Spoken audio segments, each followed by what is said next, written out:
What's going on, guys? Got another knife review here for you. This is of the Todd Begg Bodega. Todd Begg is a custom knife maker out in Petaluma, California, right in my neck of the woods. So hopefully one of these days I'll get a chance to check out his shop, maybe meet him. We'll see. I don't know if how likely it is for a knife maker to just meet up with people randomly and all that kind of stuff, but I had an opportunity to check this knife out. This is not my knife. This is one that has been lent out to me from Jason, NoSad03 here on YouTube.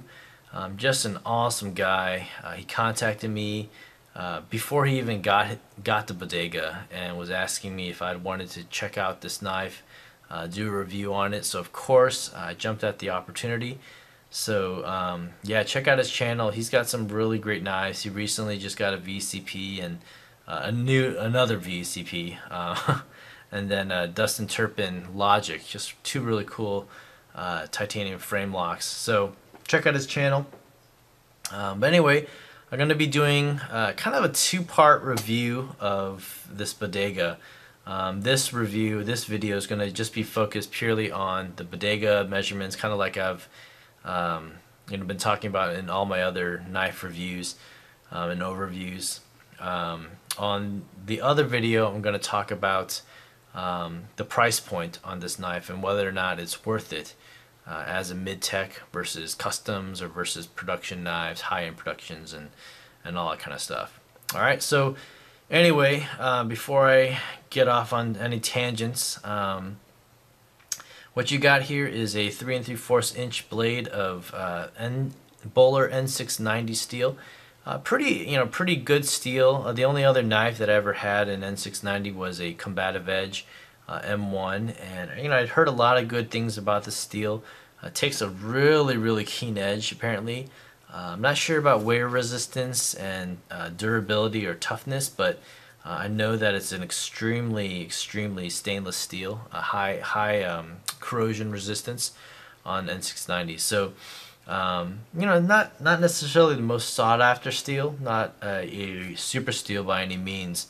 Probably on par with like S30V, maybe even CTS XHP, but I think XHP probably is a little more highly regarded steel than N690.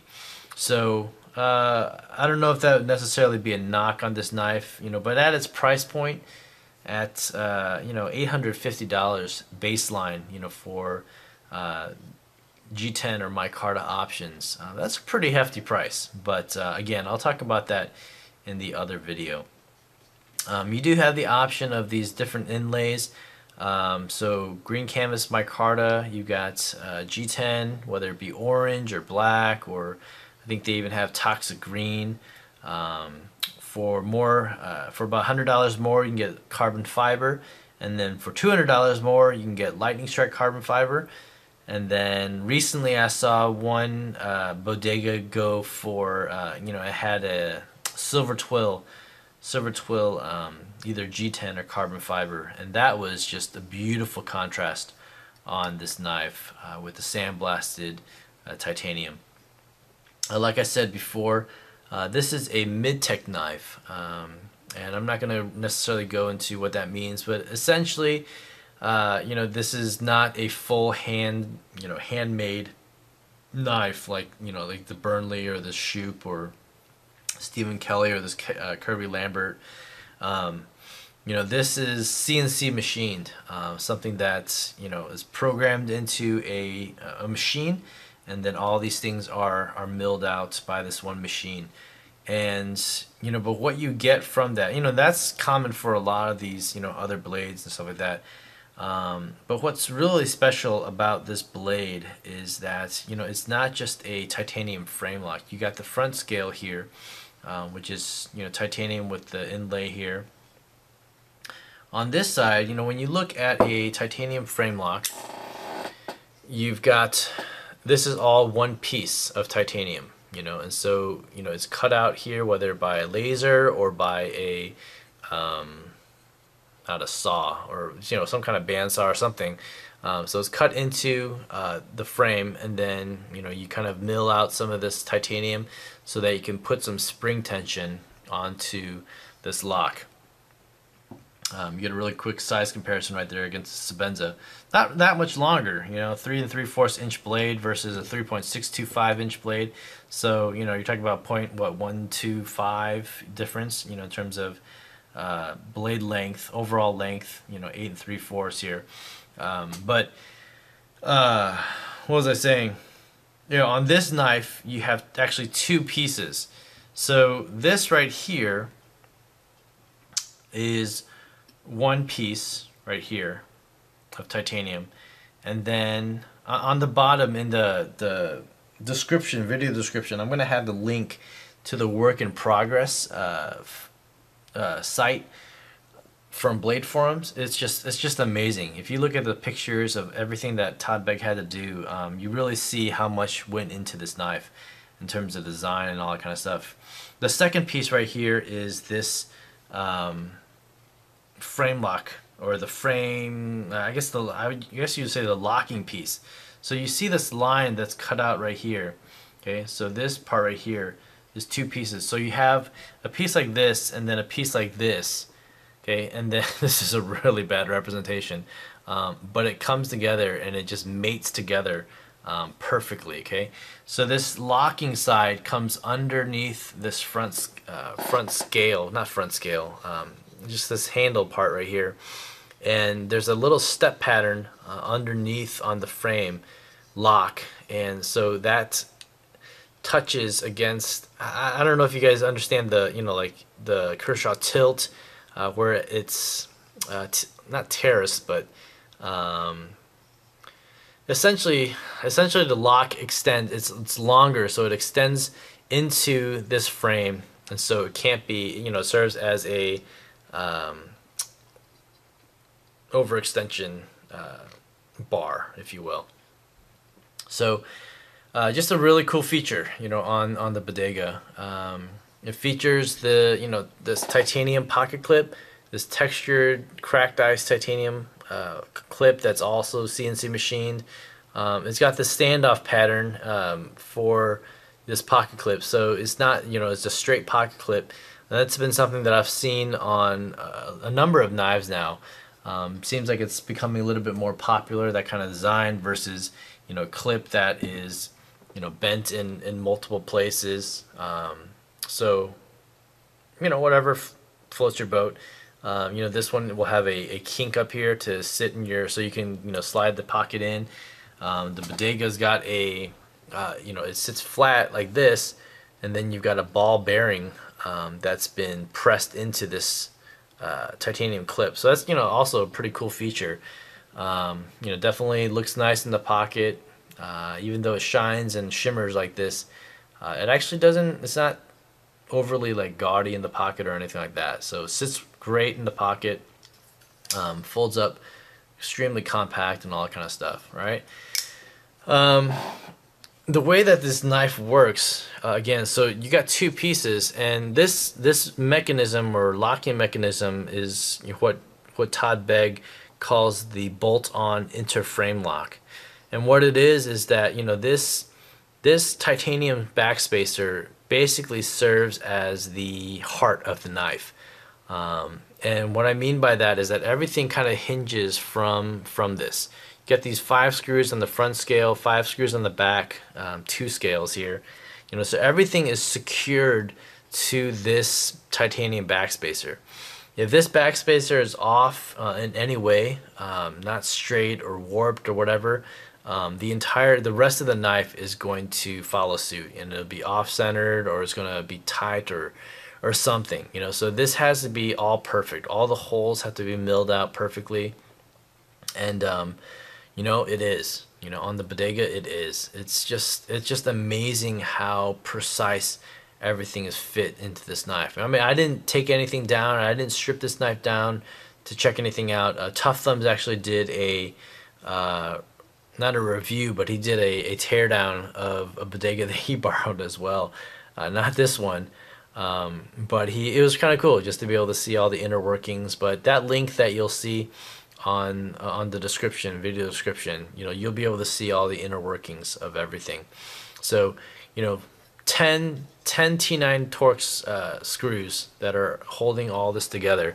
So it holds the locking piece right here, and then it holds this front scale, and then all together with this back scale. So you just kind of see how, excuse me, all the pieces of this knife just come together perfectly.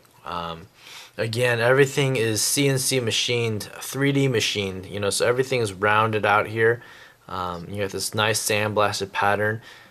Even the countersinking, on these screws is just perfect. There's like a tiny little bit of countersinking in this 3D machining, here.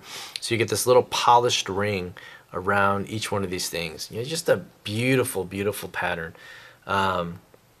It's like almost very industrial looking, but at the same time, it's like a piece of art in terms of how everything comes together.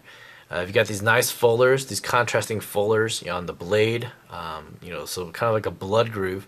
If you were to use this, on the field of service or whatever, again, more power to you and thanks for serving. But so it's very capable in that regard. But at the same time, it's just, in my opinion, it's probably just more ornamental than anything. But it should be functional at the same time. Contrasting fullers where, this is blackened, probably, I don't know if it's acid edged or what. Maybe it's kind of like a DLC coating because it's actually pretty smooth, from what I can tell here. And then on the inside, you've got kind of the polished titanium. You get the natural titanium look on the inside. So again, just the way that the contrast comes together is just really beautiful. This part, in terms of the blade, I don't know if it's hand rubbed or not. It looks very close to being hand rubbed. You can just see how the light reflects on all the different places where it's milled out and ground and stuff like that. So it's very beautiful. But from what I understand, this is all done by machine. Not like factory where it's multiple blades just coming out at a time. But so a lot of time and energy is spent on this blade. For sure. In terms of deployment, action, all that kind of stuff, I'll be honest, I have never felt a blade. I'm really trying not to be biased here, but I've never felt a blade that deploys as smoothly and as easily as this one. It is riding on IKBS, so that definitely helps, but the detent on this knife is absolute perfection. Locks in, just, you can see how that just falls into the detent ball, and that detent ball on this lock bar is actually huge. And usually, from my experience, if the lock bar is not, the tension isn't perfect, all that kind of stuff, a ball that size is going to prevent the knife from coming out and all that kind of stuff. And you really have to put a lot of pressure on the flipper for it to go. But this one is just effortless. I mean, I can kind of just pull on here, and you can just do this, and it's addictive just to be able to do this, over and over, and then actuating the lock again, effortless, and then it just falls back into seated, closed. So overall feel, ergonomics of this knife is amazing. Forward grip, you got this choil here. You don't have to worry about this choil scratching you, because even right here, just like these little attentions to detail, it's flattened out here, so it's not sharpened, and only till you get up to here, is it sharp. And one time I was just closing a knife like this, and it kind of just fell like that. And I was like, oh shoot, like what's gonna, like I kind of checked on my thumb, but then realized that this part is just completely flattened. There's no way it could scratch up your finger or anything like that.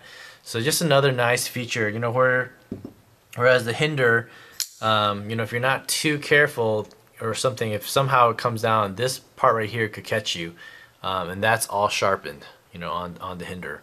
So, just I don't think it's an oversight from Hinder, but just a detail that Todd Begg decided to take into consideration when he was making and designing this knife. You know, some of the ways the design here, just this little dip right here is extremely comfortable. Your thumb just, man, it just rests. It's kind of like an opposite thumb ramp. It just sits in there and it's extremely comfortable. You know, if you do choke up here, you know, you can do a lot of fine precision cutting and all that kind of stuff.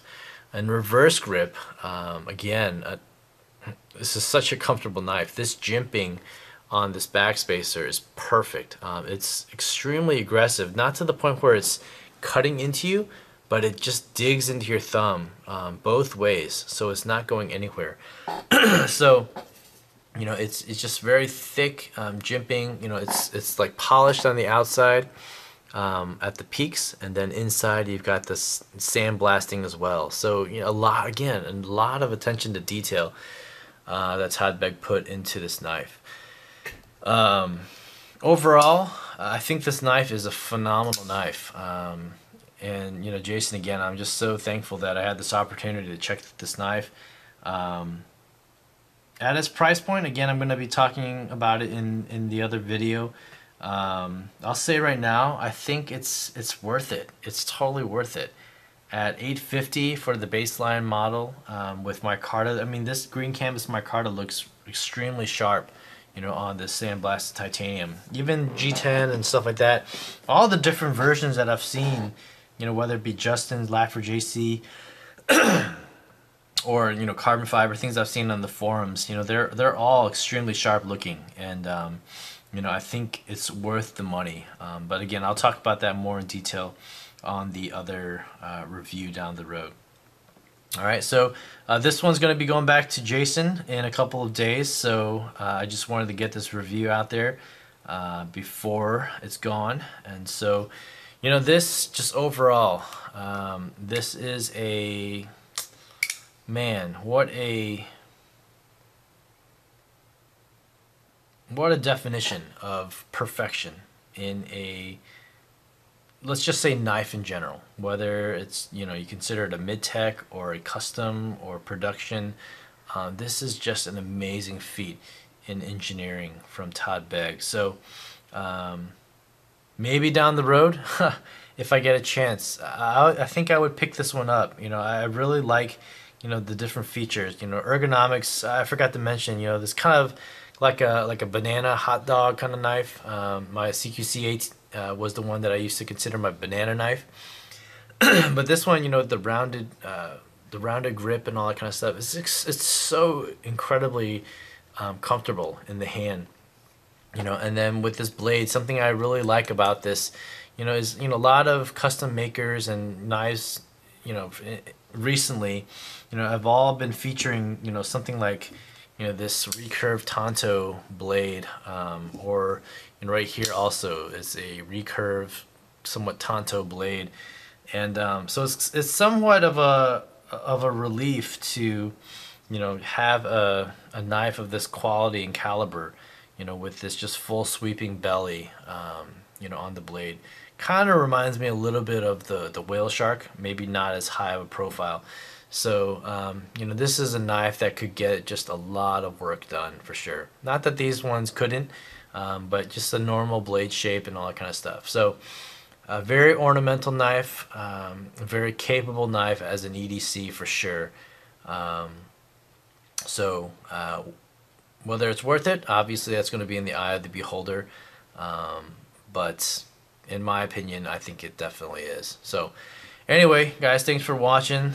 Leave your comments down below. And yeah, thanks guys for watching. I'll see you guys on the next vid. Take care. Bye.